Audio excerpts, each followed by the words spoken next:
Cher président, chers membres du jury, cher auditoire, chère contradictrice.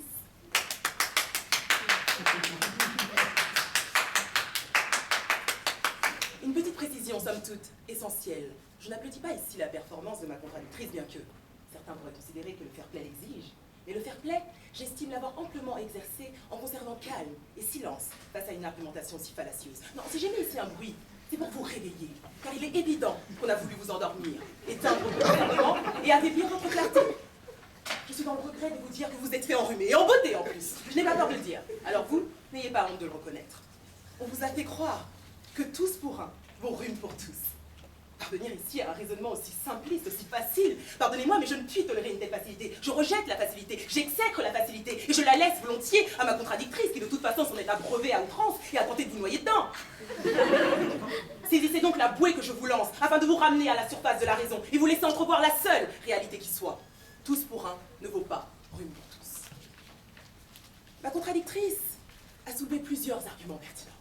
Non, je rigole, il n'y en a eu qu'un. Et cet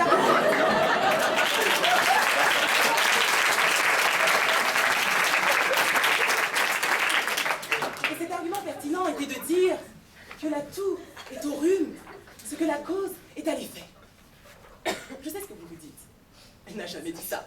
Mais Diderot disait que l'éloquence est l'art et la manière de bien dire les choses. Alors vous comprendrez pourquoi je ne pouvais décemment pas reprendre mot pour mot ce qui a été dit, pendant que je fais tant hommage à Diderot qu'à ma contradictrice.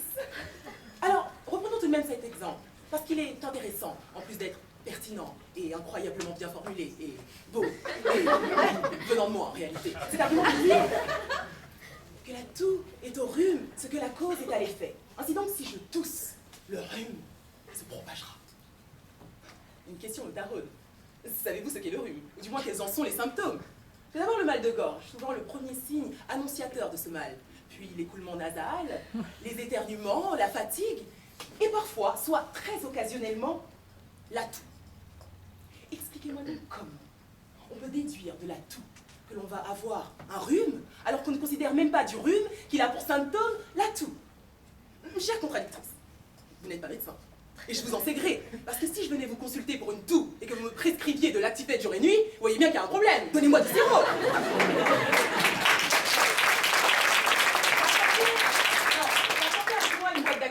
Non pas que je veuille ici en faire la publicité, non, non. Mais Actifed décrit les symptômes du rhume. Parce qu'il faut savoir qu'avec le rhume, c'est un virus. Quand on l'a, on ne peut pas l'éradiquer par des médicaments. On l'a de 4 à 7 jours, c'est comme ça. Toutefois, les symptômes qui accompagnent le rhume, eux, peuvent être traités. Actifed. Les symptômes du rhume. Tout d'abord, écoulement nasal clair, maux de tête, nez bouché, fièvre. C'est tout. La toux ne fait pas partie des symptômes du rhume.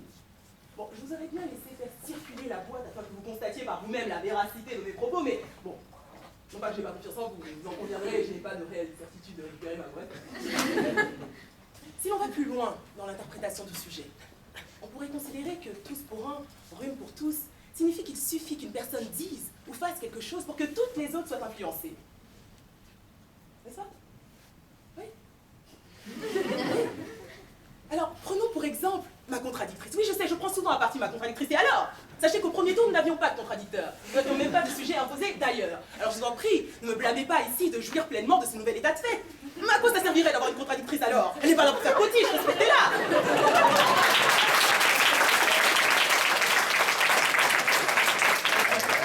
Je l'insère dans mon propos, je lui accorde de l'importance, je lui montre qu'elle existe. Attendez, vous entendez ça?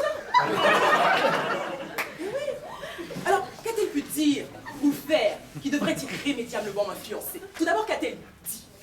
Elle nous a dit que tous pour un vaut rhume pour tous. M'a-t-elle convaincu?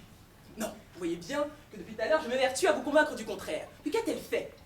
Elle vous a délivré ses arguments à l'aide de ses notes, de ce support, cette aide, cette garantie, en somme, contre le trou de mémoire. J'aurais pu me dire, Christelle, toi aussi, tu aurais dû apporter des notes pour te rassurer. À plus forte raison, si tu prends en considération le fait que la semaine dernière, lors du premier tour du concours d'éloquence, tu as eu un trou de mémoire en plein milieu de ton argumentation. Oui, je n'ai pas peur de le dire. J'ai bugué. J'ai bugué en plein milieu. Alors le bon sens aurait voulu que j'apporte des notes aujourd'hui pour me rassurer. Mais ce n'est pas le cas. Nous ne sommes que deux. Mon aplomb et moi-même. Nous délivrons nos arguments sur le sujet qui nous est imposé. Nous n'avons pas été influencés. Alors, note pour une ne veut pas dire note pour tous. Tout cela revient à dire qu'il ne faut pas encourager et promouvoir les amalgames injustifiés. Bon, on va pas se mentir, des 5 sujets que vous allez voir, c'est probablement celui-ci qui fait le moins rêver. Mais, après tout, ce n'est pas le candidat qui fait le sujet. Non, ce n'est pas le sujet qui fait le candidat, pardon, mais plutôt le candidat qui fait le sujet. Et puis, nous ne sommes pas véritablement jugés sur le fond, mais un peu plus sur la forme. Toutefois, cela revêt un problème, celui que l'humour à outrance, la théâtralité extrême, le lyrisme pompeux, ne sont-ils pas des subterfuges subtils, utiles et très appréciés pour par devant obtenir un sourire sur vos lèvres et par derrière tenter de masquer et pallier une pénurie totale de fond et d'argumentation? Alors non, je ne veux pas que vous ne reteniez que la drôlerie de ma prestation. J'ai envie que vous soyez emprunt à une réelle réflexion. C'est pourquoi je ne travestis pas ma personnalité. Je suis réellement comme ça, n'en déplaise. Et je souhaite m'engager à ce que mes arguments suffisent à vous interpeller. Une fois avoir dit ça, j'ai bien conscience que je me dois d'avancer ici un argument d'une pertinence implacable. Alors tout à l'heure, j'ai dit que le rhume n'avait pas pour symptôme la toux, et ma position s'est vérifiée. Prenons maintenant le rhume accompagné de ce symptôme qu'est la toux, et voyons si ma position se vérifie à nouveau. Alors, oui, si j'ai le rhume et que je tousse, les particules de ce rhume vont se propager dans l'air, et toute personne au contact de ces particules est très fortement susceptible de contracter ce mal, j'en conviens. Mais prenons pour exemple...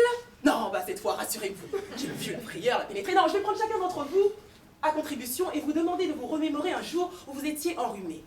Vous y êtes? Non, je ne parle pas d'aujourd'hui, hein, des tentatives de ma contradictrice à votre égard. Non, vraiment du rhume en tant que virus. Ne me faites pas dire ce que je n'ai pas dit. Vous y êtes? Pensez maintenant à votre entourage ce jour-là.